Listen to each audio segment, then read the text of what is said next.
Bahasa Arabnya tukhon, asap. Itu sebenarnya ada pembahasan tentang alamatus saati, tanda-tanda kiamat akan tiba. Di antaranya disebutkan ada fartaqib dalam Al-Quran ya. Ada fartaqib yawma ta'ti sama'u bidukhanin mubin ya.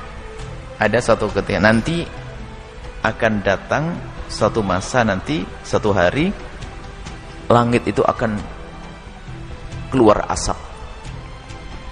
Itu tanda hari kiamat. Sampai katakan Nabi, la ta'ti sa'atu, la taqubu sa'atu, hari kiamat tidak akan tiba hatta ta'ti asratu ayatin, sampai jadi kiamat tidak akan tiba kecuali sudah datang 10 tanda-tanda kiamat.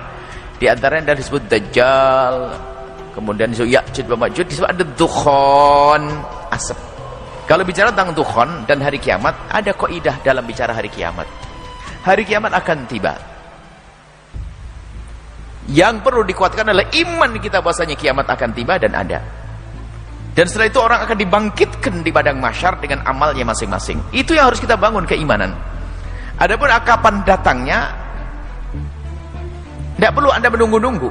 Sebab sebelum Anda datangnya kiamat beneran, Anda punya kiamat sendiri yang harus Anda urusi. Kematianmu, nggak ada guna dunia ini. Orang sibuk nunggu kiamat, apa datang kiamat ditunggu, hitung-hitung. Apa hitung-hitung? Mati baru ngitung dia. Maka Nabi memberi kabar kiamat dan sebagai tanda-tanda ini untuk menambahkan keyakinan. Itu hanya cerita tok, ada dukhon apa? Ya biasa untuk viral segala macam gitu. Ada nanti, ada datang nanti, ada Ya'juj wa Ma'juj. Nanti ada Dajjal. Matahari terbit dari barat, gemetaran orang. Di dalam hati ada keyakinan ada hari kiamat. Contohnya apa? Matahari gak terbit dari timur, dari barat. Ada itu nanti semuanya. Dan selagi itu belum keluar, tidak akan jatuh hari kiamat. Dan ketahuilah wahai ahli iman, kalaupun datang hari kiamat, Anda ahli iman, Anda tidak akan merasakan capeknya hari kiamat tersebut. Kenapa? Karena Allah akan mengirim angin sejuk, segar, akan masuk ke rumahmu, dan saat itu kau dicabut nyawamu. Selesai. Maka yang penting iman ini, tidak usah mikir dukhon, apalagi berita ini, di ini, tanda-tanda kiamat ini. Biarpun dia baca tanda-tanda kiamat, bukan tambah khusyuk kepada Allah. Sujudnya juga nggak tambah, hanya cerita atau untuk bahan untuk YouTube. Yang dibangun keyakinan, baik itu ada Tuhan. Kalau memang Ramadan yang akan datang ada Tuhan, apa saatnya yang kau berbuat? Sedekahmu tambah. Apalagi itu masih prediksi, dugaan. Bisa saja Tuhan besok datang, mungkin. Nggak usah nunggu Ramadan kok. Anggap saja Ramadan datang, Tuhan betul, apa asap betul.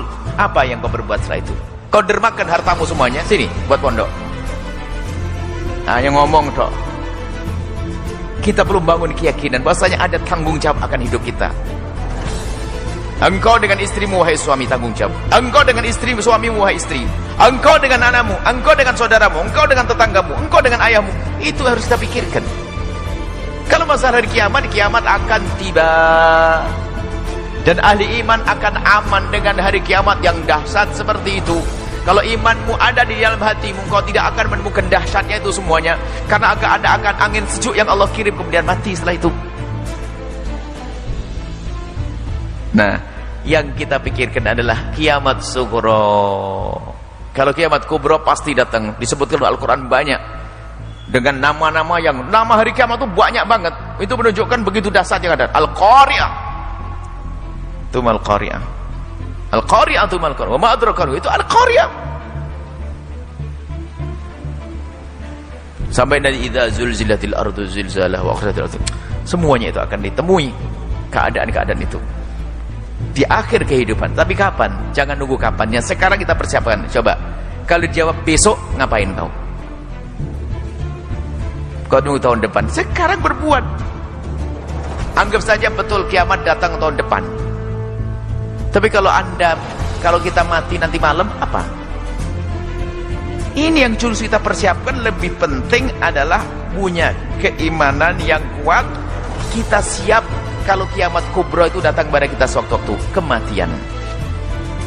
Kalau mati itu kan kiamat sudah. Kiamat diri. Cerita selanjutnya nggak berarti, kecuali cerita kebaikan yang pernah kita bangun pondok pesantren, berjalan kisah itu.